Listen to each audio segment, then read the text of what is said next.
একটা দেশের সবচেয়ে মূল্যবান সম্পদ হচ্ছে দেশটির টাকা। এটা ছাড়া একটি দেশের গুরুত্বপূর্ণ কার্যক্রম অচল হয়ে পড়বে, থমকে যাবে পুরো বিশ্ব। এখন প্রশ্ন চলে আসতে পারে, একটি দেশের সরকার কি চাইলেই ইচ্ছামতো টাকা ছাপাতে পারে?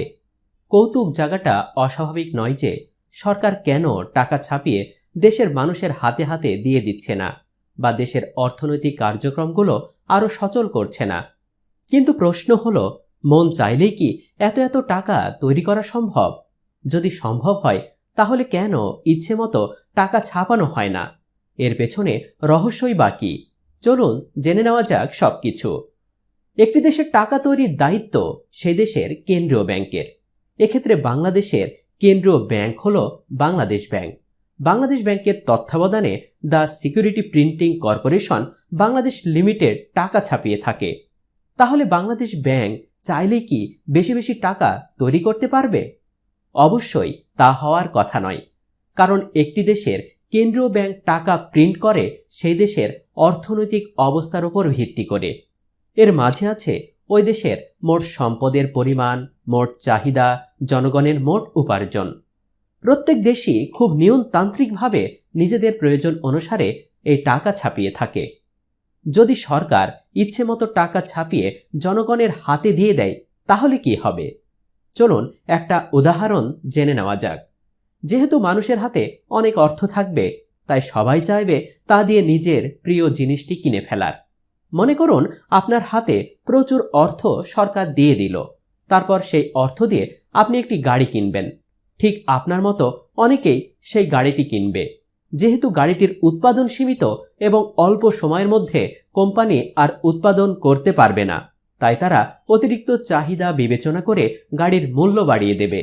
এভাবে ঠিক অন্যান্য ক্ষেত্রেও দ্রব্যের দাম বৃদ্ধি পেয়ে যাবে, তাই অতিরিক্ত অর্থ কোনো কাজেই আসবে না। এখন নিশ্চয়ই বুঝতে পারছেন কেন ইচ্ছে করলে সরকার টাকা তৈরি করে জনগণের হাতে দিয়ে দিতে পারে না। এবার প্রশ্ন আসতে পারে, ইচ্ছে মতো টাকা ছাপিয়ে জনগণের হাতে না দিলেও নিজেরা তো বড় বড় প্রজেক্টের কাজ নিজেদের টাকা দিয়েই করতে পারে। এখানেও ওই একই ব্যাপার আসবে, কেননা সরকার টাকা ছাপিয়ে বাজারে ছাড়লে সেটা ঘুরে ফিরে জনগণের হাতেই চলে আসবে। অধিক উৎপাদন না করে যদি অধিক অর্থ বাজারে ছাড়া হয় তাহলে দ্রব্যের মূল্য বেড়ে যাবে। যথেচ্ছভাবে টাকা প্রিন্ট করলে তা অর্থনীতিতে কোনো অবদানই রাখবে না। এটি শুধু দেশে অর্থের প্রবাহ বৃদ্ধি করে দেবে, যা দেশের জন্য অত্যন্ত ঝুঁকিপূর্ণ। তবে একটি দেশের সামগ্রিক উৎপাদন বৃদ্ধি পেলে সেক্ষেত্রে ওই দেশের কেন্দ্রীয় ব্যাংক সে দেশের অর্থনীতি পর্যালোচনা করে অর্থ প্রিন্ট করতে পারে, যাতে মোট উৎপাদন এবং মোট অর্থ প্রবাহ সমান থাকে।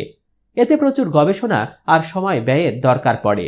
এছাড়া পুরাতন নোট বা নষ্ট হওয়া নোট রি-ইস্যু করতে কেন্দ্রীয় ব্যাংক প্রতি বছর নতুন নোট তৈরি করে থাকে, যাতে বাজারে অর্থের প্রবাহ সঠিক থাকে। তবে দেশের যদি মুদ্রা সংকোচন হয়ে থাকে তবে এই কাজটি করা যেতে পারে। একটা উদাহরণ দিয়ে শেষ করা যাক। জিম্বাবুয়েতে একটা চকলেট কিনতে ব্যাগে করে টাকা নিয়ে যেতে হয়। একবার ভেবে দেখুন তো, থলে ভর্তি টাকা নিয়ে হাতের মুঠোয় মাত্র একটি চকলেট নিয়ে আসতে হচ্ছে। কেমন লাগবে আপনার? সবকিছু জানার পরেও কি চাইবেন সরকার ইচ্ছে মতো টাকা ছাপিয়ে জনগণের হাতে তুলে দিক? ইয়েস অথবা নো লিখে কমেন্টে জানিয়ে দিন আপনার মূল্যবান মতামত। আমাদের আলোচনা ভালো লাগলে ভিডিওটি ও পেজটি লাইক দিন ও শেয়ার করুন, এবং পরবর্তীতে আরও এমন ভিডিও পেতে ফলো করে রাখুন। ধন্যবাদ।